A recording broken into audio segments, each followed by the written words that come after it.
కన్నడ నాట సంచలనంగా మారిన దర్శన్ అభిమాని రేణుకాస్వామి మర్డర్ కేసులో రోజుకో కొత్త విషయాలు వెలుగు చూస్తూ ఉన్నాయి. రేణుకాస్వామిని అత్యంత కిరాతకంగా చంపాడు అనే ఆరోపణలతో దర్శన్ను పోలీసులు అరెస్టు చేశారు. ప్రస్తుతం కస్టడీలో ఉన్న దర్శన్ను పోలీసులు విచారిస్తున్నారు. దర్శన్ ప్రియురాలు పవిత్ర గౌడ కూడా జైల్లో ఊచలు లెక్కబెడుతోంది. ఈ క్రమంలో అనేక సంచలన విషయాలు బయటకొస్తున్నాయి. రేణుకాస్వామి హత్య కేసులో ఇరుక్కున్న దర్శన్ పై ఆయనతో పాటు పనిచేసిన లేడీ యాక్టర్స్ ఇంట్రెస్టింగ్ కామెంట్లు చేస్తున్నారు.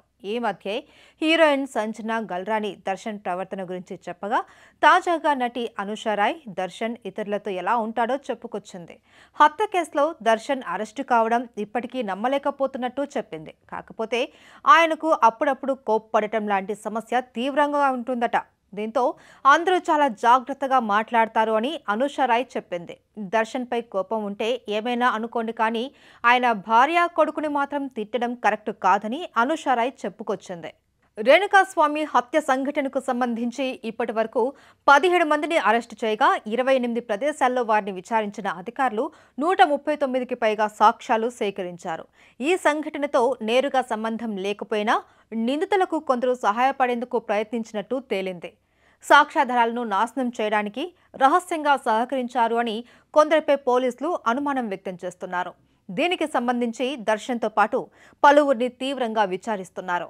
దర్శన్ అడిగిన వెంటనే 40 లక్షలు సమకూర్చిన మోహన్ రాజ్ ఆచూకీ ఇంకా తెలియలేదు. ఆ డబ్బులో 37 లక్షలను ఇప్పటికే సీజ్ చేశారు. ఓ మేకప్ మెన్ సాయంతో దర్శన్ భార్య విజయలక్ష్మికి 3 లక్షలు సమకూర్చారు అని మరో విషయం వెలుగులోకి వచ్చింది. 4 వ్యక్తుల నుంచి ఆ మొత్తాన్ని పోలీసులు స్వాధీనం చేసుకున్నారు. పవిత్ర గౌడ రేణుకాస్వామి మధ్య సాగిన సెల్ ఫోన్ మెసేజ్లను సైబర్ క్రైమ్ నిపుణులు పరిశీలిస్తున్నారు. ఈ మెసేజ్లకు పవిత్ర ఆగ్రహించి హత్య చేయించిందని చెప్తున్న రేణుకాస్వామి సెల్ ఫోన్ ఇంకా దొరకలేదు.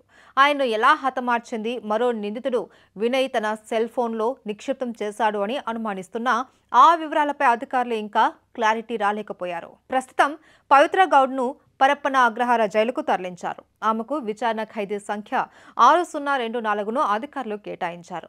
తెలిసిన వివరాల ప్రకారం రాత్రి ఆమెకు నిద్ర పట్టలేదు. పదే లేచి గదిలో అటు ఇటు తిరిగారు.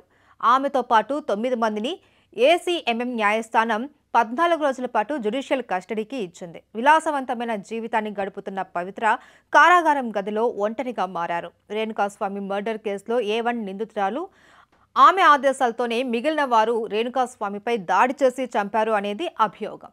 రాబోయే రోజుల్లో ఇంకా ఎలాంటి ఆసక్తికర విషయాలు బయటకొస్తాయో అనేది వేచి చూడాలి.